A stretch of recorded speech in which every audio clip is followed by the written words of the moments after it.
20ही गुण आधी घेतलेले आहेत. फक्त आपल्याला काय आहे तर या गुणांचं बायफर्गेशन या श्लोकांमध्ये केलेलं आहे. 20ही गुण आपण आधी घेतलेले आहेत. त्यांच्या अनुषंगाने हे 20 गुण आपल्याला लक्षात ठेवण्यासाठी किंवा काहींना श्लोक लिहायला आवडतं त्यांच्यासाठी आपण हे श्लोक पण सांगितले. बरोबर. आता हे कफाचं स्थान आपण कुठे सांगितलं तर छाती. बरोबर आहे. छाती आणि वरचा म्हणजे छाती आणि डोक्यापर्यंतचा भाग. त्यानंतर पित्ताचं सांगितलं छातीच्या खाली आणि कटीच्या वरती. आणि कटी आणि पाय हे सगळं वाताचं स्थान सांगितलं. वाताचं. आता हे झालं ओव्हरऑल म्हणजे एक जड मात्रेत एक ठोक मात्रेत आपण सांगितलं की हे कफाची स्थानं आहेत. आता स्पेसिफिक एकदम कसं करायचं तर कफाचे 5 प्रकार, वाताचे 5 प्रकार आणि पित्ताचे 5 प्रकार ते मागच्या वेळी मी सांगितले होते. कफाचे 5 प्रकार आहेत, लिहून घ्या. क्लेदक,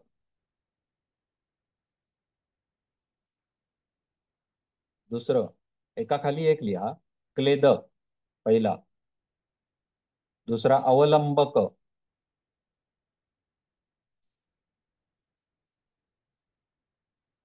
तिसरा बोधक, चौथा श्लेषक आणि 5वा तर्पक. ओके. आता ह्यांचे सगळ्यांचं काम बघा कसं असतं. पहिला कुठला आहे क्लेदक. हा अन्नाचं क्लेदन करतो. म्हणजे आपण खाल्लेलं जे असतं ते सगळं पोटामध्ये गेल्यानंतर त्याला मऊपणा आणणे, त्याच्यामध्ये जे आवश्यक म्युकस आहे तो सोडणे हे काम या क्लेदक कफाचं असतं. तसंच आपण सतत जर श्वास घेत राहिलो तर आपली श्वासनलिका आणि फुफ्फुस कोरडी पडतील पूर्ण. मग ती पूर्ण कोरडी न पडता तिथे वंगण देण्याचं काम हे श्लेषक कफाचं काम आहे. म्हणून याचं जे मेन स्थान आहे ते हे आहे छाती आणि डोकं इथपर्यंत. कारण आपण नाकानं श्वास घेतो, नाकात सुद्धा क्लेदक कफ पाहिजे. ओके. त्याच्यानंतर आपल्या मेंदूच्या आजूबाजूला पाहिजे. म्हणजे थोडक्यात आपल्याला जिथे स्नेहनाची गरज आहे, क्लेदनाची गरज आहे, ते क्लेदन करण्याचं काम हा क्लेदक कफ करतो. दुसरा काय होता अवलंबक. हा अवलंबक कफ. हा कुठे असतो पुढके सर? हृदयामध्ये असतो. हा हृदयाचं अवलंबन करतो. म्हणजे काय तर हृदय हे उलट्या कमळाप्रमाणे, आपण मागच्या वेळी उलट्या केळीच्या ह्याच्याप्रमाणे दांड्याप्रमाणे असं मागच्या वेळी आपण वर्णन ऐकलं. तर ते ऍक्च्युअलच तसं असतं. म्हणजे जर बघितलं तर त्याच्यातून एक आवार्टा म्हणून एक वाहिनी निघते, मोठी असते.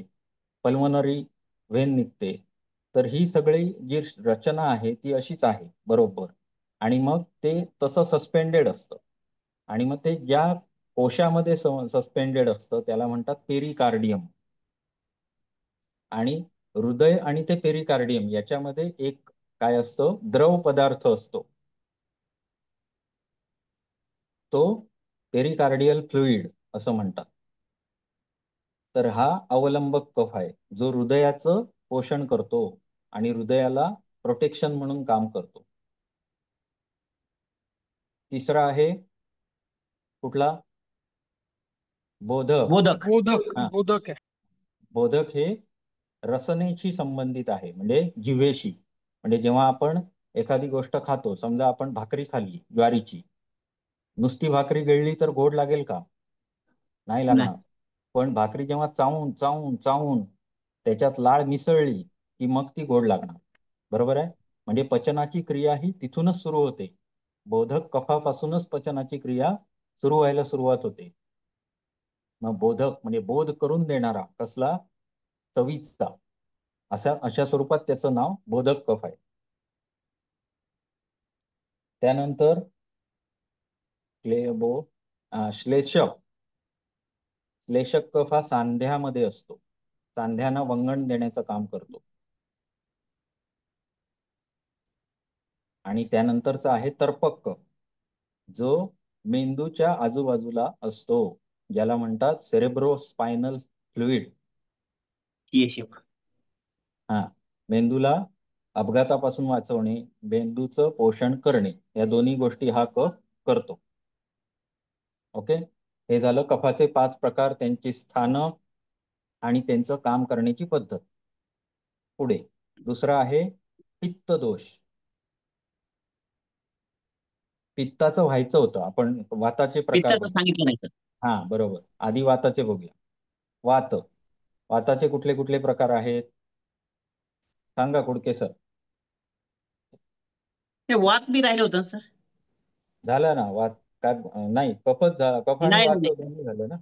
नाही हो, वाताचे आपण वात. सांगितलं ना, प्राण, अपान, व्यान, समान, उदान झाले की. तरी परत घेऊया. प्राण, प्राण हा प्राणाचे कशा, सांगितले, हा प्राणाचे प्रकार सांगितले, फक्त हे राहिलं. हा, सर प्राणाचे म्हणजे हा वात वाताचे. त्याच्यावर हा पित्ताचं राहिलं. हा, हा. प्राण, हा, वाताचे प्रकार मध्ये प्राण, प्राण, अपान, उदान, हा प्राण, समान, अपान आणि व्यान. हा बरोबर. आता सुरुवातीपासून बघत जाऊया. वरचा सर्वात जे आतमध्ये आपण शरीरात घेतो त्याला काय म्हणणार? प्राण. प्राण. प्राण. बरोबर. मग त्याचं स्थान कुठलं म्हणता येईल? तर नाकापासून ते छातीपर्यंत. ओके. आता ह्याचा मार्ग कसा आहे? तर अधोगामी आहे. बरोबर आहे, वरून आतमध्ये. आणि ह्याच्या बरोबर विरुद्ध दिशेने जो जातो त्याला म्हणतात उदान, उदान. जो नाभीपासून सुरू होतो आणि वर जातो. उरः कंठ शिरः क्लोम अशी त्याची डायरेक्शन आहे, बरोबर विरुद्ध दिशेने. म्हणजे मग ढेकर का? हा, टेकर देणे, शिंक देणे, थुंकणे, उलटी होणे, या प्रश्वास. सर्व क्रिया उदानाच्या क्रियेमध्ये येतात. प्रश्वास पण त्यातच येतो. प्रश्वास पण उदानाचाच आहे. चला, पुढचं आहे समान वायू. समानो अग्निसमीपस्थ. हा, अग्निसमीपस्थ जो वायू आहे तो आहे समान. आता ह्याचं मी उदाहरण दिलेलं की कुठलाही एखाद्या निर्वात ठिकाणी तुम्ही जर ज्योत पेटवण्याचा प्रयत्न केला तर ती पेटेल का? नाही. नाही पेटणार. म्हणजे त्याला वाऱ्याची आवश्यकता आहे, ऑक्सिजनची आवश्यकता आहे. मग ही काम जे कोण करणारा वायू आहे तो वायू म्हणजे समान वायू. त्याच्या खाली जो आहे पक्वाशयामध्ये जो अधिष्ठित आहे तो वायू म्हणजे कुठला आहे? अपान वायू. सर समान वायू कुठे असतो मग? हा, समान वायू अग्निसमीप. आता अग्निसमीप हा एक कन्सेप्ट मोठा आहे. म्हणजे जठराग्नी. हा, जठराग्नी असं आपण म्हणतो की नाही. तर ह्या जठराग्नी कसा असतो परत? तर पित्ताच्या आश्रयाने असतो. जर गुण तुम्ही बघितलेत, 20ही गुण, तर त्याच्यामध्ये तीक्ष्ण आणि उष्ण हे 2 गुण असे आहेत जे अग्नीला समांतर आहेत. आणि या गुणांना वाढवण्याचं काम कोण करतो? तर समान वायू करतो. आणि या गुणांनी पचनक्रिया घडून येते. पित्ताचे जे उष्ण आणि तीक्ष्ण गुण आहेत या गुणांमुळे पचनक्रिया घडते आणि त्यांना वाढवण्याचं काम हा समान वायू करतो. ओके. त्याच्या खालचा वायू आहे अपान वायू. अपान वायूची गती पूर्णपणे अधोगती आहे. मग अधोमार्गाने होणाऱ्या सर्व गोष्टी या त्याच्या कक्षेत येतात. मग कुठल्या कुठल्या गोष्टी? तर मूत्र निष्क्रमण, मल निष्क्रमण आणि गर्भ निष्क्रमण.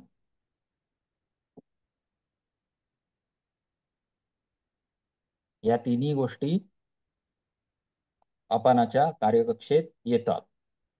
आता त्याच्याबरोबर मी अजून एक कन्सेप्ट सांगितलेला की पित्त पंगू कफ पंगू पंगवो मलधातवः वायुनाम यत्र नियंते तत्र वर्षंती मेघवत. मग हा नेणारा सगळीकडे कुठला वायू आहे? व्यान वायू आहे. आणि त्याचं स्थान कुठचं आहे? हृदय. सर्वत्र. हा, पण सर्वत्र मूळ स्थान कुठचं? हृदय. आणि हृदय. व्यानो हृदि स्थितः कृत्स्न देहचारी महाजवः असं श्लोक आहे. व्यानो हृदि स्थितः, त्याचं स्थान आहे हृदय, परंतु तो कृत्स्न देहचारी म्हणजे सर्व देह व्यापून टाकणारा आहे. सर्व देहामध्ये त्याचं चरण होतं. म्हणजेच रक्ताला इकडून तिकडे नेण्याचं काम हा सगळा वायू सगळी ठिकाणी करतो. पण मग बरोबर काय आहे? त्याचं केंद्र हृदय आहे का? हा, केंद्र हे मुख्य त्याची जी जागा आहे जिथून तो ऑपरेट करतो ते बेसिक स्थान त्याचं हृदय आहे. जसं आपण म्हटलं जठराग्नी, समान वायूचं स्थान जठराग्नी म्हणता येईल. बरोबर आहे? जसं आपण म्हटलं की क्लेदक कफ, क्लेदक कफाचं स्थान काय म्हणता येईल तर छाती आणि आमाशय असं म्हणता येईल. तसं अपान वायूचं स्थान आपण लार्ज इंटेस्टाईन असं म्हणू शकतो. पण ह्या एंटिटीज ह्या वैज्ञानिक नाही आहेत हे लक्षात घ्या. हे असं त्याला बांधून ठेवता येणार नाही. आलं का लक्षात? आता अवलंबक कफ जर बघितला तर अवलंबक कफ त्यांनी सांगितलंय त्याचं हृदय अवलंबन हे हृदय. एक, हृदय अवलंबन एक काम सांगितलंय आणि दुसरं काम एक वेगळंच सांगितलेलं आहे. उरस्थस्य त्रिकस्य त्रिकस्य स्ववीर्यतः असं काम सांगितलंय. म्हणजे काय तर हृदय, हृदय उर म्हणजे छाती, छातीमध्ये जे अवलंबन आहे म्हणजे काय तर फुफ्फुस सुद्धा एका पाण्यामध्ये डुंबत असतात. थोडक्यात सांगायचं फुफ्फुसाच्या आजूबाजूला सुद्धा फ्लुइड आहे, प्ल्युरल फ्लुइड म्हणतात त्याला. ते सुद्धा काम ह्याचं आहे. पण आपण एवढ्या डीप मध्ये शिकायचं नाहीये कारण तुम्हाला एवढं डीप नाहीये. हे सगळं आयुर्वेदाचे कन्सेप्ट आहेत. आणि तो स्वतःच्या वीर्याने त्रिकसंधी म्हणजे पाठचा जो संधी आहे आपला त्या संधीला सुद्धा बळ देतो. म्हणजे ज्यांचा अवलंबक कफ खराब झालेला असतो त्यांच्यामध्ये आपल्याला L4 L5 सायाटिका असल्या गोष्टी मिळतात. खूप डीप स्टडी आहे हा, पण सांगितलेला आहे आयुर्वेदामध्ये. मग त्यांचा ठीक काय करायचं आहे तर अवलंबक कफ ठीक केल्यानंतर ऑटोमॅटिक आपल्याला ती गोष्ट पण ठीक होताना दिसते. हे प्रॅक्टिकल सर, आहे. हो. हम्म, सर, आता जे बाकी आपण वायू सांगितले म्हणजे प्राण, अपान, समान, व्यान, तर हम्म. यांची काहीतरी ऍक्टिव्हिटी आपण अनुभवतो. हो, कारण हा, तो तर व्यानाची पण ऍक्टिव्हिस्टच आहे. व्यानाची पण अनुभवता येते का? हो, आता जर समजा एखाद्याचा व्यान वायू खूप जोरात वाढलाय तर त्याच्या हृदयाचे ठोके त्याला ऐकायला यायला लागतात. ठाक ठाक ठाक ठाक. त्याच्यानंतर त्याचे सगळ्या रक्तवाहिन्या मोठ्या होतात. त्यानंतर त्याला घाम यायला लागतो बाहेर. म्हणजे शरीरातलं उत्सर्जनाची क्रिया जोरात वाढायला लागते, उष्णता वाढायला लागते, ही क्रिया व्हायला लागते. कारण म्हणजे का तर रनिंग केली त्यानं आपण की हार्टबीट हा लक्षात येतात. हार्टबीट वाढतो म्हणजेच काय तर व्यानवायू वाढतो, व्यानवायूचा कोप होतो असं आपण म्हणायचं. तर ही क्रिया आपल्याला समजून घेण्यासारख्या आहेत त्या फक्त वाताच्याच आहेत. पित्त आणि कफ समजून घ्यायला खूप वेळ लागतो. आलं का लक्षात? कारण का तर त्यांची क्रिया होणे त्याच्या पाठीमागे वायूच असतो. क्रिया घडवणे म्हटल्यानंतर वायू आला. कुठल्या गोष्टीमध्ये चलपणा आणणे किंवा त्याला इकडून तिकडे नेणे ह्या गोष्टी करणारा कोण आहे? वायूच आहे. त्यामुळे त्याला पित्त आणि कफाची लक्षणं ही जास्ती उशिरा, परंतु वाताची लक्षणं मात्र आपल्याला लगेच कळतात. ओके. आता हे वात पित्त कफ आपल्या शरीरामध्ये समजून घेण्यासाठी आपल्याला गुण सांगितलेले आहेत. हे मात्र कायम लक्षात ठेवायचं, चुकायचं नाही. ज्यांना लॉजिक व्यवस्थित आहे, ज्यांचं लॉजिक परफेक्ट आहे ते या गुणांच्या आधारे कुठला दोष वाढला हे समजू शकतात. त्यामुळे जरा सूक्ष्म विचार ज्यांनी केला त्या लोकांना वात पित्त कफ समजून घेण्यासाठी काही प्रॉब्लेम येणार नाही. ओके. आत्ता एकदा मी शिकवताना तुम्हाला शिकवलंय, परंतु जेव्हा तुमच्या समोर प्रॅक्टिकल एखाद्या गोष्ट येणार तेव्हा तुम्हाला ऑटोमॅटिक समजून येणार की हा गुण हा सरांनी सांगितलेला, हा वाढलाय हा वाढलाय हा वाढलाय म्हणजे पित्त वाढलंय, उष्ण वाढलंय तीक्ष्ण वाढलंय, आपल्याला समजू शकतो पेशंटमध्ये. ठीक आहे म्हणजे पित्त वाढलंय. उदाहरणार्थ तुम्हाला आता एक ह्यानं सांगतो की एखाद्याला थंडी वाजते, थडथडून थंडी वाजते, डोकं दुखतंय, सगळं अंग दुखून आलंय. ओके. अशा माणसाला काय कुठला वायू वाढला असेल? आपलं कफ डायरेक्ट कफ वायूच विचारलं मी. कफ वाढलाय. हा. आता कफाची लक्षणं काय असू शकतात आणि वाताची काय असू शकतात? वाताची अं, लक्षणं बघा, मी आता तुम्हाला श्लोक लिहून दिला बघा सर, एकदा हा वाचा. तत्र वृक्षो लघु शीतः. हा शीत तत्र म्हणजे वृक्षो लघु शीतः अरः हा सूक्ष्मोच्चलो अनिलः. बरोबर आहे. अनिला. हा जिथे कुठे वेदना असेल अशा ठिकाणी हा काय असतं? इन्फ्लेमेशन असतं. इन्फ्लेमेशन म्हणतो आपण त्याला. इन्फ्लेमेशनची व्याख्या एकदम सिंपल गोष्टीत समजावायची झाली तर तुम्हाला कधी तोंड आलंय?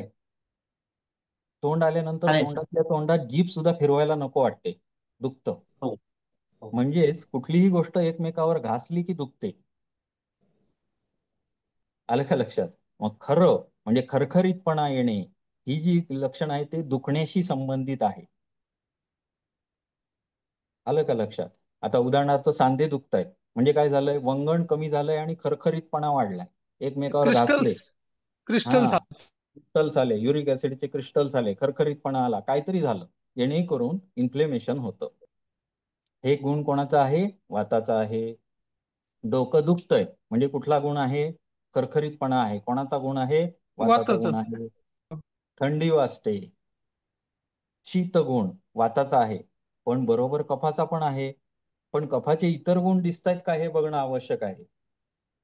समजा याच्या बरोबर मी असं सांगितलं की पेशंटला उलटी झाली, वाताचाच प्रश्न आहे पण. वाताचा गुण आहे, परंतु हो उलटीच का झाली? तर कफाला आपण आपल्या तोंडानं जास्ती झालेल्या कफाला बाहेर काढू शकतो. हे शरीरानं निर्माण केलं. जास्ती झालाय म्हणून त्याला बाहेर काढला. म्हणजे आधिक्य कशाचं झालं त्याच्यावर डिपेंड आहे. हा, त्याच्यावर अवलंबून. आता मग ट्रीटमेंट करताना इथे शीतगुणाची ट्रीटमेंट आपण उष्णगुणाने करू शकतो, हे बरोबर आहे. परंतु जेव्हा दोषाचा विचार करून ट्रीटमेंट करणार तेव्हा दोषांना सम करण्याची आपण ऍक्शन घेऊ शकतो. पेशंटला सांगताना सुद्धा आपण तशा गोष्टी सांगू शकतो. बरोबर आहे. कफाचा जर विकार असेल आणि थंडी वाजत असेल तर आपण त्याला काय सांगणार? तर गरम पी, गरम खा, आणि ते कसं असू दे, उष्ण गुणाचं, तिखट गुणाचं असं असू दे. आणि हम्म. वाताचं जर असेल तर आपण काय सांगणार? गरमच असू दे पण स्निग्ध असू दे. खरखरीतपणा कमी केला पाहिजे. पण जर स्निग्ध कफाच्या पेशंटला दिलं तर स्निग्ध गुण कफाचा वाढणार. हो आलं का लक्षात? स्निग्ध हा कफाचा गुण आहे. मग वाताची ट्रीटमेंट करताना स्निग्धपणा पाहिजे आणि कफाची गुण ट्रीटमेंट करताना खरपणा पाहिजे. हा दोघातला फरक आहे. असो, हे खूप सूक्ष्म गोष्टी आहेत, हे समजायला खूप वर्ष जावी लागतात आणि ट्रीटमेंटचा पार्ट आहे. पण म्हणजे तुम्हाला मी कुठे का सांग म्हणजे कुठे तूप द्यायचं आणि कुठे ताक हा द्यायचं हे कळलंच हा पाहिजे. कळलं पाहिजे. आणि हे आपल्याला गुणांनुसार कळत असतं, हे पण सांगितलं. म्हणजे आपल्या नैसर्गिक दैनंदिन जीवनामध्ये आपल्याला आपल्या शरीरावरून थोडे थोडे गुणांनुसार आपल्याला आपलं ट्रीटमेंट करताना ह्याचा कसा वापर केलेला आहे. इव्हन तुम्ही जुनं आजीबाईचा बटव्यातली औषधं घ्या किंवा तुमची रोजची दैनंदिन आहार तुमचा जो बनवलेला आहे त्याचाही विचार करा. ह्या गुणावर आधारित आहे. हे कसे त्रिदोष जे आहेत ते कसे समावस्थेत राहतील याचा विचार करून आपल्या आहाराची रचना केलेली आहे. आपल्या झोपण्याची, खाण्यापिण्याची सर्वाची रचना या अनुषंगाने केलेली आहे. हे समजून घेण्याचा पार्ट आहे. आणि ते जसजसं आपल्याला गुण व्यवस्थित पचतील आपल्यामध्ये त्यावेळी ते व्यवस्थित समजायला लागतं. ठीक आहे. आपण सर प्रत्येक वेळी आणखी एक हे गोष्ट येणारच आहे. लक्षात येते. गुण चुकले नाही. हा हा, खरंय. आणखी एक गोष्ट बोला ना. लक्षात येते की जेव्हा असे सिमटम हा. एखाद्या पेशंट मध्ये दिसतात किंवा स्वतः दिसतात तेव्हा त्याच्या विरुद्ध आहार घेण्याची हम्म. मानसिकता पण होत नाही आपली. इच्छा पण होत नाही. शरीर परवानगी देत नाही ते घ्यायला. असं. तर म्हणजे मला सुद्धा सर्दी तेच झाली वाटत होतं. म्हणजे तर इच्छा आपण काढाच उत्पन्न घ्यावा वाटतो. होते. असे काही संकेत मिळतात आपल्या शरीराकडून किंवा त्यावेळी ते खाऊ नये, आपण हा, घेऊ नये, बघा असं तुम्ही. मिळतात. हा हा हा मिळतात.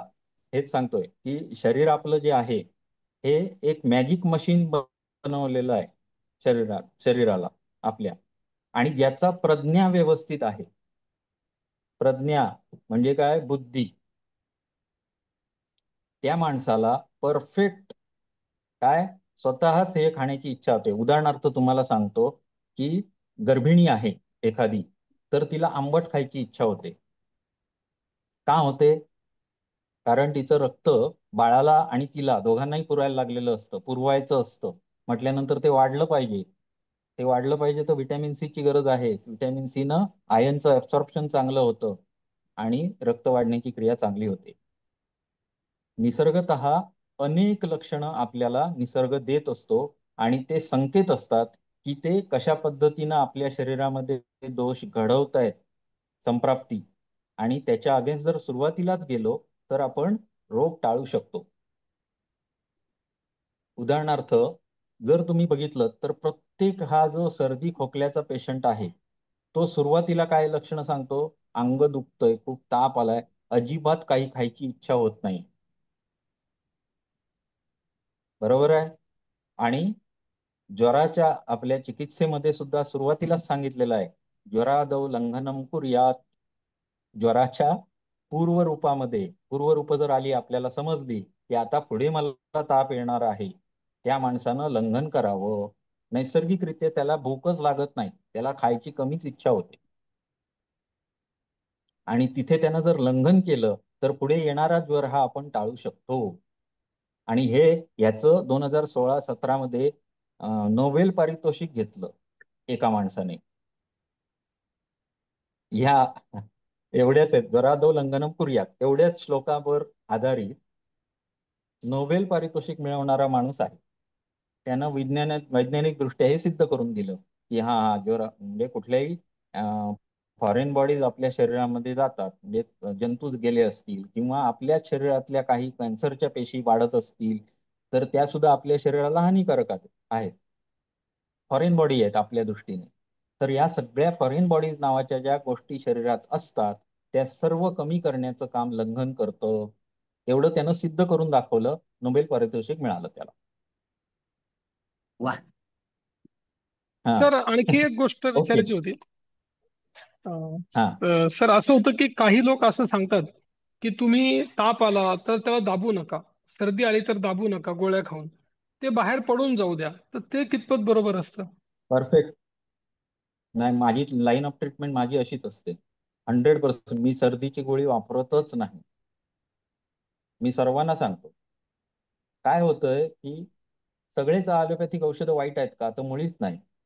सर्वे द्रव्यम पांचभौतिकम अस्मिनार्थे. प्रकृतीमध्ये सगळं आलेलं आहे की नाही? प्रकृतीमध्ये सगळी पंचमहाभूतच भरलेली आहे. बरोबर आहे? आता तुम्ही शॉर्टकट जर मारायला गेलात कुठल्याही गोष्टीमध्ये तर तुम्हाला त्याचे काही छोट्या स्वरूपात काही मोठ्या स्वरूपात साईड इफेक्ट बघायला दुष्परिणाम. मिळणार. त्या अनुषंगाने ॲलोपॅथिक औषधांचे साईड इफेक्ट आपल्याला कळलेलेच नाहीयेत. बरेच गोष्टी नंतर उघडकीला येतात. उदाहरणार्थ करोनाचं व्हॅक्सिन घेतलं म्हणून तमूक झालं किंवा करोनाच्या हो, ट्रीटमेंटनं पेशंटला रेमडेसिवीर. काहीतरी झालं. हा, रेमडेसिवीरनं काहीतरी पेशंटला झालं. ह्या गोष्टी आपल्याला बघायला मिळतात तिकडे. कारण का? तर पूर्ण शरीर समजून घेण्याची कॅपॅसिटी विज्ञानामध्ये आज तरी नाही. पुढे येईल, कारण प्रयत्न चालू आहेत. आलं का लक्षात? प्रयत्न चालू आहे. पण आयुर्वेदानुसार कसं बघितलं जातं या गोष्टींकडे, तर जी सिम्पटम दिसत आहेत त्यानुसार कुठला दोष वाढलेला आहे आणि नैसर्गिक प्रकृतीमध्ये मिळणारच एखादी गोष्ट त्याला कशी विरोधी काम करू शकेल, त्याचे गुण कसे स्टॅबिलाइज करू शकेल, वातपित्त कफाला कसं समावस्थेत आणू शकेल, हे आपण बघत असतो.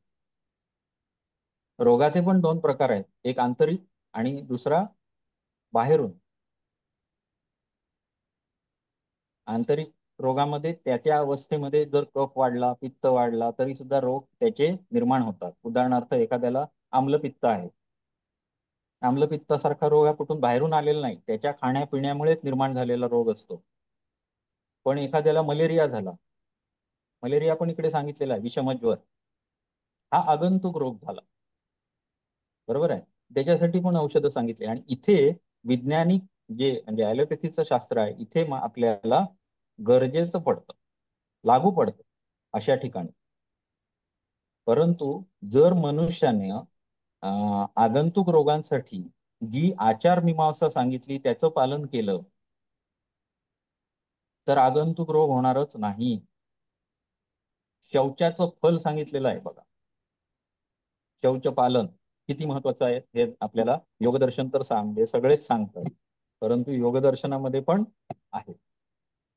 परैरसंसर्ग हा, असं पुढे काय सांगितलं बरं? शौचा श्वांग जुगुप्सा परैर संसर्ग हा. जुगुप्सा काहीतरी आहे ना ते. स्वांग जुगुप्सा परैरसंसर्ग हा, म्हणजे आपल्याला कुठलाही संसर्ग होणार नाही. संसर्गजन्य रोगांपासून आपण दूर राहणार. बरोबर आहे, म्हणजे आगंतुक व्याधी होण्याचा प्रश्न येत नाही. चर्चा आपली भरकटच चालली. तर आपण मूळ मुद्द्यावर येऊया, की आपण वाताचे प्रकार सांगितले आणि त्यांची स्थानं सांगितली, त्याच्यानुसार त्यांचं कसं काम चालतं हे बघितलं. ओके, आता पुढचा दोष कुठला आहे तर पित्त. पित्तम सस्नेह तीक्ष्णोष्णम लघु विश्रम सरम द्रवम. बरोबर, या गुणांनी पित्त आपल्या शरीरामध्ये अस्तित्वात असतं. ओके, आता त्याचे प्रकार बघूया, म्हणजे ते कुठे असतं, ते कसं काम करतं हे आपल्याला कळेल. पहिलं आहे पाचक. पाचक पित्त हे कुठे असेल?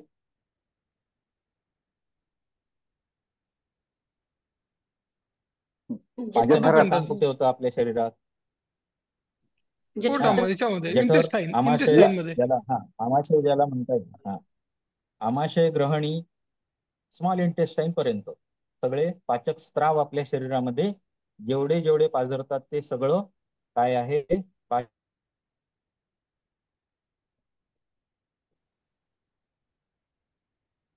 पित्त. आवाज येतोय का? हा, आलाय सर. आवाज बंद होता सर. मध्ये ब्रेक झाला होता. मध्ये म्हणजे माझं वायफाय गेलं एवढ्यात. खूप जोरात पाऊस चालू आहे आमच्याकडे.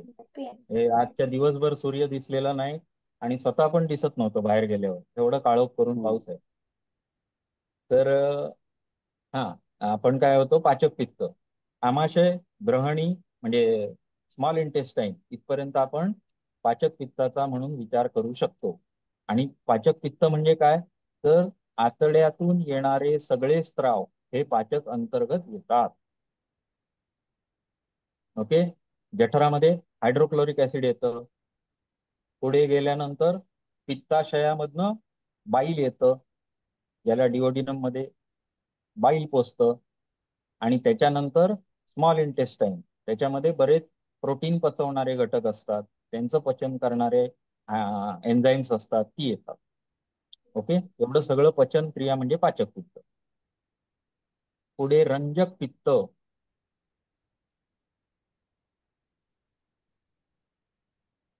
रंजक पित्ताचं वर्णन असं केलेलं आहे की आमाशयातून अन्न पचल्यानंतर जो रस तयार होतो, त्या रसाला लाल रंग देण्याचं काम लिव्हर मध्ये केलं जातं. ते रंजक पित्त आहे. पिवळा आणि लाल रंग देण्याचं काम जे पित्त करतं ते म्हणजे रंजक पित्त. आता ही जशाच तशी बसणारी संकल्पना नाही. रक्तामध्ये दोन घटक असतात, बरोबर आहे? प्लाझ्मा असतो आणि आरबीसी, डब्ल्यूबीसी म्हणजे पेशी असतात, बरोबर आहे? तर तांबडे आणि लाल. आणि जे पिवळा पदार्थ असतो तो सुद्धा रंजक पित्ताच्या अंतर्गतच आला, कारण त्याला पिवळा रंग दिला गेला, बरोबर आहे? तसंच पेशींना लाल रंग पण दिला गेला. दॅट इज ऑल्सो काय? रंजक पित्त. ते आपोआप क्रिएट होतात का रंग त्याचे? कशाचे? या या रंजक पित्ताचे रंग जे निर्माण होतात ते आपोआप निर्माण होतात का, पिवळा आणि लाल असे? मग आता त्याची फिजिओलॉजी शोधून काढली की आपल्याला कळतं. परंतु जेव्हा ग्रॉस स्वरूपात आयुर्वेद हा अशा पद्धतीत समजावलेला आहे की आपण त्याला सूक्ष्मात जायला गेलात की तुम्ही विज्ञानात गेलात, बरोबर आहे ना? आता ह्याच्या सूक्ष्मात मी जेव्हा दोन गोष्टी तुम्हाला सांगितल्या फिजिओलॉजीनुसार, म्हणजे वैज्ञानिक दृष्टी त्याला दिली मी, का तर तुम्हाला समजावं म्हणून. पण बेसिकली कसं सांगितलेलं आहे तर रसाला रंजन करून रक्तात रूपांतर करण्याचं काम करणारा म्हणजे रंजक पित्त. पित्ताचं काम काय? पचन करणे, गोष्टींना एकामधून दुसऱ्यामध्ये कन्व्हर्ट करणे. पचन केल्यानंतर गोष्टी दुसरीकडे दुसऱ्या म्हणून परिवर्तित होतात. तसं आपण खातो त्याच्यापासून नवीन पदार्थ तयार करण्याचं काम सुद्धा हे करतं, पाचक पित्त करतं आणि त्याच्यावर रंजनाची क्रिया जे करणार आहे ते रंजक पित्त. सर मला आणखी एक प्रश्न विचारायचा होता हा, की जे ॲलोपॅथीची टर्मिनॉलॉजी आहे ऍसिडिटी किंवा त्याचे प्रकार, तसं ॲलोपॅथी आणि आयुर्वेद यांच्या अशा ज्या टर्मिनॉलॉजी आहेत याच्या संबंधीच्या आरोग्यासंबंधी त्या सारख्याच असतात का? सारख्या नसतात. बऱ्याच वेळेला फरक पडतो. कारण का, त्यांना जसजसे शोध लागतायत तसतसे ते नवीन बदल घडवून स्वतःमध्ये घेतात. पण आयुर्वेदाचे मात्र शाश्वत सिद्धांत आहेत, बदलले जात नाहीत. म्हणजे आता तुम्हाला सांगायचं तर वाताचं मूळ स्थान मी तुम्हाला काय सांगितलं, तर पक्वाशय. बरोबर, पक्वाशय हे वाताचं स्थान आहे आणि त्याच्यामुळे सगळे चल म्हणजे शरीरामध्ये जे काही म्हणून आपल्याला चल दिसतंय त्या सगळ्याच्या मुळाशी असणारा जो वात आहे तो पक्वाशय आहे. आणि 2021 मध्ये सायन्सला नवीन शोध लागला की जे पक्वाशय आहे त्या पक्वाशयाला धरून ठेवणारं जे म्हणजे आतमध्ये एक असा पडदा असतो, ज्याला रक्तवाहिन्या असतात भरपूर प्रमाणात, आणि त्या पडदा लावून ते आतडं धरलेलं असतं. तर हा एक नवीन ऑर्गन आहे आणि त्याचा संबंध आपल्या मेंदूशी आहे, आपल्या मेंदूतल्या हार्मोनशी त्याचा संबंध आहे, हा त्यांनी डिटेक्ट केला. आता हे शरीर समजून घेण्याची क्रिया अजूनही चालू आहे आणि आयुर्वेदाचं तसं नाहीये. त्यांनी शरीर कसं समजून घेतलेलं आहे, तर दैवी शक्तीनेच समजून घेतलेलं आहे. सिद्धी प्राप्त करून त्याच्यातनं मग पुढे हे गोष्ट आयुर्वेद लिहिलेला आहे तो अशा पद्धतीत आहे. त्याच्यामुळे हे सिद्धांत त्यांचे हे होत नाही, बाधित होत नाही. उदाहरणार्थ काय बदलत नाही. उदाहरणार्थ लिहून ठेवलेलं आहे, नासा ही शिरसो द्वारम. आज सुद्धा कुठलीही सर्जरी एवढी मोठ्या सर्जरी पर्यंत पोहोचली, इकडून भोकपाड तिकडून भोकपाड सगळं काही शिकून झालं आणि आताचे जे न्यूरोसायन्स आहे ते सांगतं की नाकातून सर्जरी करणे ही सर्वात सोपी सर्जरी आहे मेंदूची. म्हणजे काय, एक्सपेरिमेंट करणारं हे विज्ञान आहे आणि जे पूर्णत्वाने एखाद्या गोष्टीवर पोचलेलं आहे ते आयुर्वेद शास्त्र आहे. अर्थात त्यावेळेची जी प्रगल्भ म्हणजे ह्याच्यावर काम केलेली जी लोकं होती ती पाठी पडली, त्याच्यावर आपले सगळे आक्रमण झाली, आपलीच विज्ञान आपण नष्ट करून घेतलेलं आहे आणि आता आपण त्याच्याकडे पुन्हा बघतोय जेव्हा तेव्हा ते एन्शियंट काळातलं आपल्याला बघायला मिळतं. त्याच्यातले जे परिष्कृत लोक होते ज्यांनी स्वतःमध्ये खूप बदल करून सर्जरीज केलेल्या होत्या, प्लास्टिक सर्जरी, आजही जी नाकाची सर्जरी होती ती आजही जशीच्या तशी आहे, डोळ्याची सर्जरी आजही जशीच्या तशी आहे, त्याच्यात बदल नाहीये. मग हे जे प्रकार आहेत हे आपल्याला सैद्धांतिक रूपात आयुर्वेदच परफेक्ट होतो, हे परंतु केवढं समृद्ध ॲलोपॅथीचे होतं सर हे, खूप समृद्ध खूपच होतं, समृद्ध. खूपच समृद्ध. म्हणजे डोळ्याचे इतके सूक्ष्म विकार सांगितलेलं आश्चर्य वाटतं, तोंडात बोट जातं की एवढं त्या लोकांनी कसं काय लिहून ठेवलं असेल असं वाटतं. की आज सुद्धा अगदी परफेक्ट बसतात ते, म्हणजे डोळ्याचं प्रेशर वाढलंय हे समजून घेण्याची त्यावेळी टेक्निक होती, ते करत होते आणि ते मॅनेज पण करत होते. ग्लाउकोमा मॅनेज होत होता. आजही पुण्यामध्ये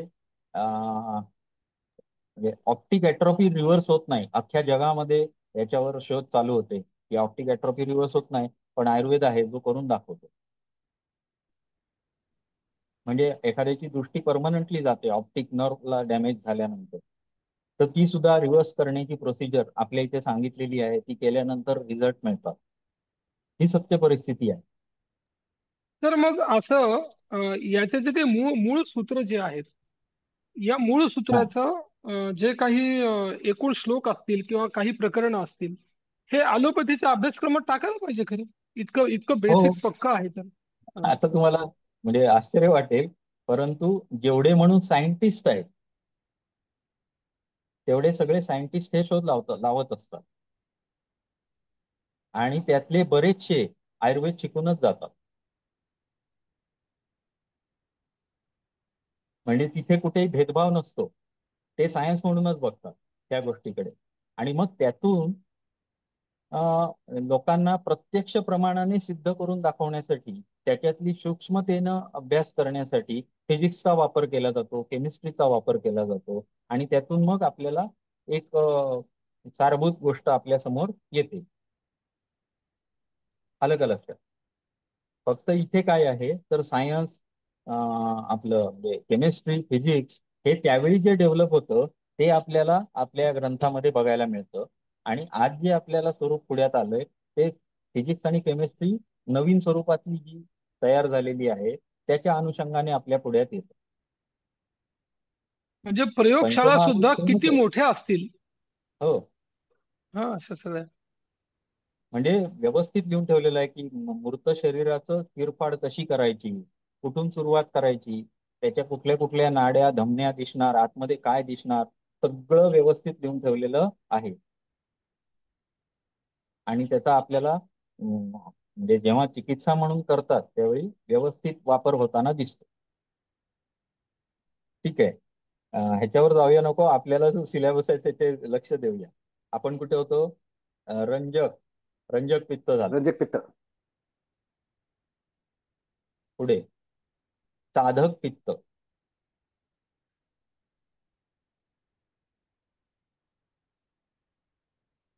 साधक पित्त हे हृदयात असतं.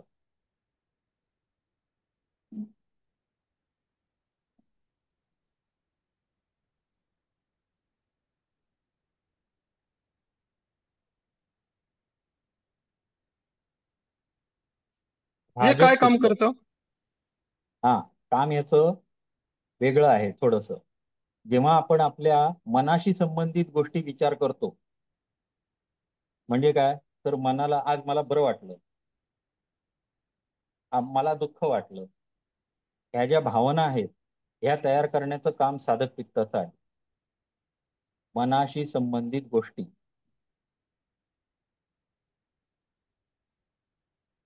साधक पित्त. म्हणजे खूप ताण आला की ऍसिडिटी वाढते, हा, मग ते असं काय साधक असतं का? पित्तावर काम केलं पाहिजे डेफिनेटली. म्हणजे आपण साधना म्हणतो ते साधक पित्तासाठीच करतो. हा, साधना. शब्द हे एकमेकाशी गुंफले. संस्कृत हे तर खूप अफाट विद्या आहे. म्हणजे संस्कृतला आपण म्हणजे नमनच आहे त्या लँग्वेजला, की एवढा शब्द म्हणजे शब्दाच्या नुसत्या एवढ्या छोट्या छोट्या ह्यानं गुंफलेल्या आहेत सगळ्या गोष्टी एकमेकांमध्ये. म्हणजे सर एखाद्या योग्याची मानसिकता या पित्तावर, साधक पित्तावर डिपेंड आहे का? साधक पित्तावर डिपेंड आहे. बापरे. हा, अजून आपल्याला आपल्या ह्याच्यात बघितलं जर तर वाट कुठल्या आपण दर्शन नाही, आपण आपली उपनिषद जेव्हा बघत होतो तेव्हा आत्म्याचं स्थान कुठे सांगितलेलं? हृदयामध्ये. आणि तो किती बरोबर. छोटा आहे, सूक्ष्म आहे याचं पण वर्णन केलेलं आहे. त्याच्याशी कितवा निगडीत भाग आहे? असणारा, 11 लाखावा. हा, आणि फक्त त्याच्याशी योग्याची निगडीत नाही सर, असणारा आपलं फक्त योग्याचीच नाही, आपली सगळ्यांची साधक पित्तावर मनस्थिती असते. मनस्थिती अवलंबून असते पूर्णतः. नाही, मग ओके, एखाद्याला चांगलं योग्य व्हायचं असेल, साधक उत्तम व्हायचं असेल, तर मग त्यांनी ह्याच्यावर काम केलं पाहिजे का? ह्याच्यावर म्हणजे काय तर आपलं योगाशी संबंधितच शास्त्र आहे, वेगळं काही नाही. म्हणजे आपले चक्र जी सांगितलेली आहेत त्याच्यानुसार आईचं चक्र कुठलं येणार आहे? अनाहत. अनाहत चक्र हृदयातलं. त्याच्यावर काम करा, तुमचं साधक पित्तच काम करणार आहे. त्याच्याशी आणखी काही वेगळं गोष्ट नव्हे. आयुर्वेद फक्त त्याच्याशी निगडीत नावं असलेले वेगळ्या पद्धतीनं चिकित्सेसाठी म्हणून वेगळं शास्त्र आपल्याकडे उपलब्ध आहे, एवढंच. नाही म्हणजे दुसऱ्यानं काय जर त्याच्यामध्ये करायचं असेल, हा. हम्म, नाही, मग त्याच्यामध्ये काही स्वतः केमिकल्स घालून असं काही साधन तीव्र होणार नाही का? शॉर्टकट नाही. शॉर्टकट नाही तिथे. बघा ना तुम्ही, साधना करूनच मिळते ते. चिडचिडे व्यक्ती असतात त्यांनाच हायपर टेन्शन होतं. जे हृदयामध्ये समाधानी आहे, व्यवस्थित आहे, त्यांना हृदयरोग होत नाही. साधक पित्त ज्यांचं व्यवस्थित आहे ते व्यवस्थित जगतात, संतोष असतो त्यांच्यामध्ये. त्यामुळे हे साधक पित्ताचं काम आहे. त्यानंतर भ्राजक पित्त. भ्राजक हे त्वचेशी निगडीत पित्त आहे. त्वचेला जो रंग देतो तो भ्राजक पित्त.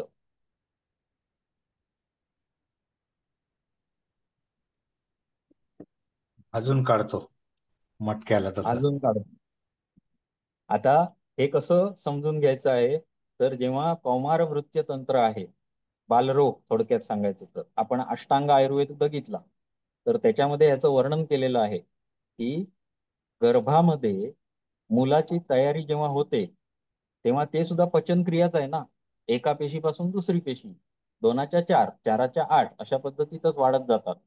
तस मग त्वचा ही कशी बनली, तर त्वचा ही जसं दुधावर साय येते तशा पद्धतीत बनलेली आहे. आतून पचन जेव्हा पूर्ण होऊन वरती जी साय आली त्याच्यापासून त्वचा बनलेली आहे. भाजण्यातून भ्राजक पित्त. त्वचेच्या पिगमेंटेशनचं काम हे भ्राजक पित्ताचं आहे. ओके, एकावर एक पुढे. थर बनतात ना त्याचे. हा, आपल्या इथे 7 त्वचेचे स्तर, 7 स्तर सांगितलेले आहेत आणि आता शोधून काढलेत त्यातले 4 विज्ञानाने. आणि या 7ही स्तरांची वेगळी चिकित्सा आहे उपलब्ध. फक्त एवढं सूक्ष्मात जाऊन परफेक्ट काम करणारे लोक कमी आहेत, ही गोष्ट खरी आहे. आयुर्वेदाने पुढे. 7 स्तर सांगितलेत का? हा, त्वचेचे आणि विज्ञानाने 4 शोधलेत. 4च आहेत. तो सुद्धा 4था हल्ली काढलाय. त्याच्या आधी 3च होते आणि त्याच्या आधी तर 2च आम्हाला शिकवलेले 2च होते, डर्मिस आणि इपिडर्मिस 2च. ठीक आहे, पुढे जाऊ, कारण हे परत परत आपण तिकडेच घुसतोय. आपलं जे काम आहे ते करूया. हा, तर कुठे होतं, भ्राजक झालं. भ्राजक पित्त. हा, त्याच्या पुढचं आलोचक पित्त. आलोचक पित्त हे डोळ्यांच्या ठिकाणी असतं.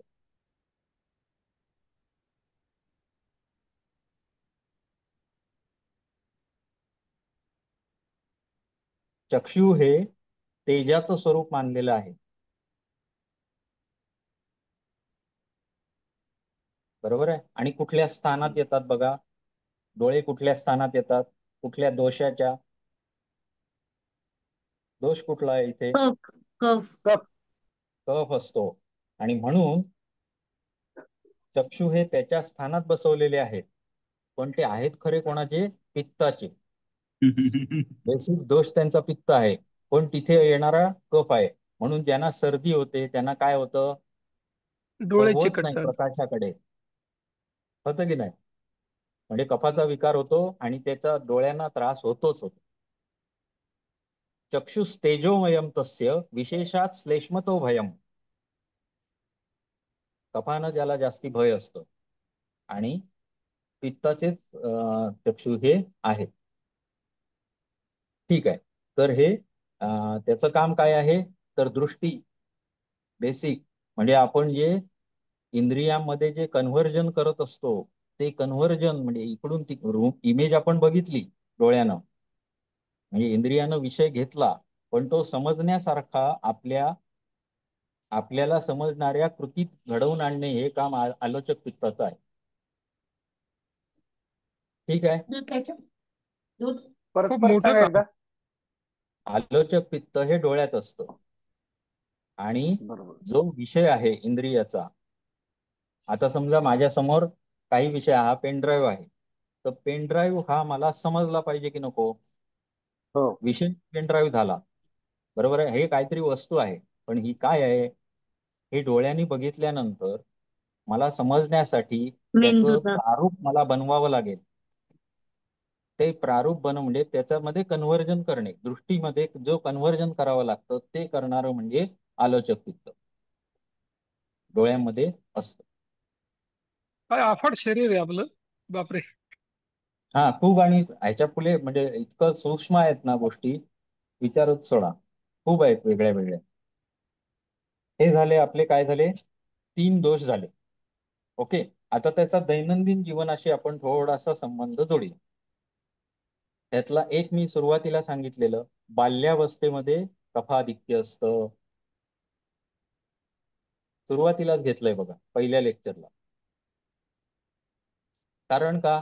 तर आपलं शरीराची जडणघडण होत आहे, सेलला सेल जुळत आहे, नवीन नवीन सेल तयार होत आहेत, सृजनाची क्रिया चालू आहे. इथे कफाची गरज आहे, स्निग्धतेची गरज आहे, पोषणाची गरज आहे. ही सगळी बाल्यावस्थेमध्ये होत असते. त्याच्यानंतरची क्रिया जी आहे ती तारुण्यावस्था, ज्याच्यामध्ये पित्ताधिक्य असतं नैसर्गिकरित्या. आणि जेव्हा म्हातारपण येतं तेव्हा कुठला दोष आधिक्य असतं? वाताधिक्य असतं. वात जसं आपण समजून काय घेतलं, ब्रह्मा विष्णू महेश. महेश. ब्रह्मा हा सृष्टीकर्ता, विष्णू हा पालन करता आणि महेश हा डिस्ट्रक्शन किंवा विनाश करणारा. याच्याप्रमाणे आपल्याला कफ, पित्त आणि वात हे तिन्ही दोष आपल्या आयुष्याशी निगडीत आहेत हे समजून घेता येतं. आता हे यत पिंडी तत् ब्रह्मांडी, यत पिंडी तत् ब्रह्मांडी, जसं आपण म्हटलं की हे सगळ्या सृष्टीमध्ये सुद्धा हे तीन देव आहेत. घडणाऱ्या घटना पण अशाच आहेत. कारण का? तर प्रकृती ही कुठलंही जे विकार आहेत ते पूर्णत्वाने कायम स्वरूपी ठेवू शकत नाही. ते जन्मतात, मोठे होतात आणि मग वृद्ध होऊन मरून जातात. ही सृष्टीमधल्या प्रत्येक पदार्थाची ठेवण आहे. उत्पत्ती स्थिती लय. हा, प्रकृतीचे सगळे गोष्टी ह्या अशाच असतात. बरोबर. शरीर पण त्याच्यातूनच बनलेलं आहे, त्यामुळे शरीरालाही हे लागू आहे. आणि त्या अनुषंगाने आपण हे जे शरीरात तीन दोष आहेत ते समजून घेतले. ओके. तर आता जसं मग मानवी आजूबाजूला शरीराचं आहे, हा सर, जसं मानवी शरीराचं आहे तसं इतर प्राण्यांच्या शरीरामध्ये पण अशा प्रकारचे दोष हो असतात का? हो हो. कारण का? तर पूर्ण जसं सृष्टीतच हे सांगितलं ना, ब्रह्मा विष्णू आता सारखं, ब्रह्मा विष्णू जसं महेश आपलं सारखं. शास्त्र आयुर्वेद म्हणून मान्य केलं, आपल्या शरीराशी संबंधित आपलं शास्त्र बनवलेलं होतं ना, तसं प्राण्यांशी पण बनवलेलं होतं, पण त्याचे ग्रंथ आज उपलब्ध नाहीये. तक्षशिला वगैरे जाळलं जेव्हा, त्यावेळी ते गेले. परंतु या ग्रंथामध्ये त्याचा उल्लेख मात्र आढळतो. आता मी जो ग्रंथ वाचतोय तो हा बघा, अष्टांग हृदयम. अष्टांग हृदयम. हा, वाग्भटाचा ग्रंथ आहे हा. साधारण बघा केवढा आहे, चमचे. एवढा आहे. मोठा मोठा. आणि असे मी आता जे सांगितले आम्हाला अभ्यासाला असतात ते चरक एवढेच दोन दोन खंडामध्ये उपलब्ध आहे आणि सुश्रुत एवढ्याच 3 खंडामध्ये उपलब्ध आहे. सर तर आता हे काय होतंय की विदेशामध्ये हा ते जे प्राणी पाळतात ना, तर त्या हम्म, प्राण्यांना दुर्वा भारतातनं एक्सपोर्ट हो करतात हो आणि त्याची 100 रुपये जुडी किंमत आहे, 100 ते मिळते. 500 रुपयापर्यंत. असं. आणि त्या प्राण्यांचं अशा पद्धतीत आपण समजून घेऊन चिकित्सा पण करायला ह्या ग्रंथामध्ये सांगितलेली आहे की आपल्याप्रमाणे त्यांना जेव्हा लक्षणं निर्माण होतील तेव्हा तुम्ही त्यांच्यासाठी सुद्धा चिकित्सा अरेंज करा, असं आपल्या वैज्ञाना पण त्यांनी या ग्रंथामध्ये सूचना दिलेल्या आहेत. बरं, हे झालं आपल्या शरीरातलं वातावरण, वातपित्त कफाचं वातावरण. मग अशाच पद्धतीत सृष्टीमध्ये आपल्याला कफाच्या अनुषंगाने कसे वातावरण मिळतं?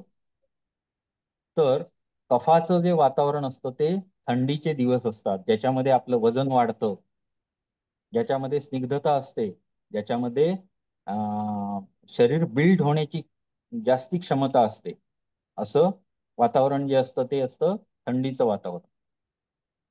बरोबर आहे. त्यानंतर हा जो कुंदट काळ असतो पावसाळ्याचा, तो आपण कशात घेणार? वाताच्या काळामध्ये घेणार. वात शरीरामध्ये वाढतो.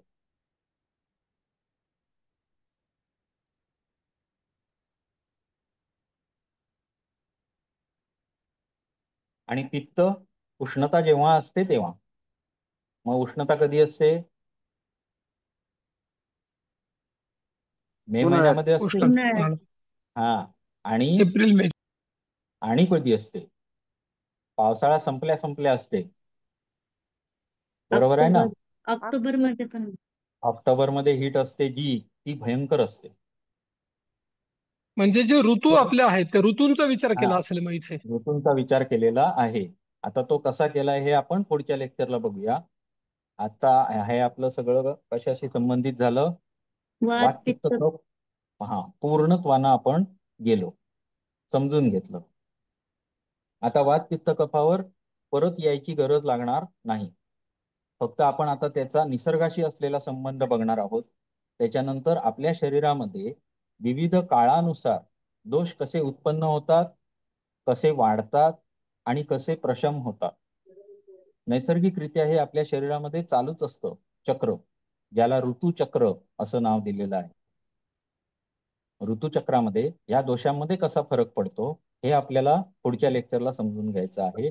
आणि त्याच्याबरोबर मग कुठल्या ऋतूमध्ये आपल्याला लक्षात येत जाईल की कुठल्या ऋतूमध्ये कुठल्या दोषाचा प्रकोप होतो, कुठल्या दोषाचा प्रशम होतो, कुठला दोष नुसता क्षय पावत असतो, म्हणजे बनत असतो, हे समजून घेता येईल. आणि त्या अनुषंगाने पंचकर्म पण बनवलेली आहेत. चिकित्साशास्त्र पण त्या अनुषंगाने बनवलेलं आहे. तर आजचं लेक्चर आवडलं असेल अशी अपेक्षा करतो. छान सर, एकच प्रश्न आहे फक्त शेवटचा. हा, बोला. आपल्या परिवारामध्ये जे काही हेरिडिटी असते, म्हणजे त्याला म्हणतो आपण ते, तर त्याच्यानुसार सुद्धा काही असे दोष येतात का आपल्याकडे वातपित्त कफाचे? हा, त्याला जेनेटिक का? अनुवंशिक रोग म्हणून काही सांगितलेले आहेत वेगळ्या पद्धती. पण ते रोग या कॅटेगरीत येतात. आपण आता काय समजून घेतोय तर फिजिओलॉजी समजून घेतोय. मग समजा एखाद्याला अनुवंशिक रोग आला असेल तर मग त्याची दिनचर्या, त्याची ऋतुचर्या, त्याचं औषध पाणी हे वेगवेगळं करायला लागणार त्या अनुषंगाने. पण जर एखादा हेल्दी माणूस आहे तर त्यानं जगायचं कसं हे 50% मध्ये सांगितलेलं आहे. स्वस्थस्य स्वास्थ्य रक्षणम विकारस्य आतुर प्रशमनम. आतुरस्य विकार प्रशमनम 2 भाग आपण केले आयुर्वेदाचे. तर स्वस्थस्य स्वास्थ्य रक्षणम ह्यातले सिद्धांत जे आहेत ते आपल्याला अभ्यासाला आहेत. त्यामुळे आपण ती गोष्ट व्यवस्थित बघणार आहोत. म्हणजे जशी आर्थिक परिस्थिती जबाबदार असतो त्या परिवाराला, तसं शरीर प्रकृती पण जबाबदार असते. जबाबदार आहे तर. सर्वमान्य परित्यज्य शरीरम अनुपालयेत. सगळं बाकी टाकून द्या, शरीराची आधी निगा राखा. म्हणजे मला कोणीतरी कोट्यावधी रुपये देतोय आणि माझं शरीर त्याच्यात वेस्ट होणार आहे तर ते घेऊ नका. फक्त शरीराचं पालन तुम्ही करा. एवढं व्यवस्थित आपल्याला शिकवण दिलेली आहे. कालच भगवद्गीतेत वाचत होतो, जो योगी अति खातो त्याला योग साध्य होत नाही, जो कमी नाही. खातो त्याला साध्य होत नाही, जो व्यवस्थित झोपत नाही त्याला साध्य होत नाही, जो अति झोपतो त्याला साध्य होत नाही. युक्ताहार मग काय करायचं विहारस्य. तुम्ही? हा, युक्ताहार विहारस्य, बरोबर, तो श्लोक आहे तिथे. युक्ताहार विहारस्य युक्त युक्त चेष्टस्य चेष्टस्य कर्मसु कर्मसु युक्त स्वप्नावबोधस्य योगो भवति योग दुःखः. योगो भवति भवति दुःखः. दुःख. हा, म्हणजे त्याचंही महत्व तिथे दिलेलंच आहे. तसंच आयुर्वेदामध्ये सुद्धा स्वस्थ स्वास्थ्य रक्षणाला महत्व आहे. ते आपण शिकणार आहोत सगळं. ठीक आहे, आज थांबूया. हरिओम. हरिओम.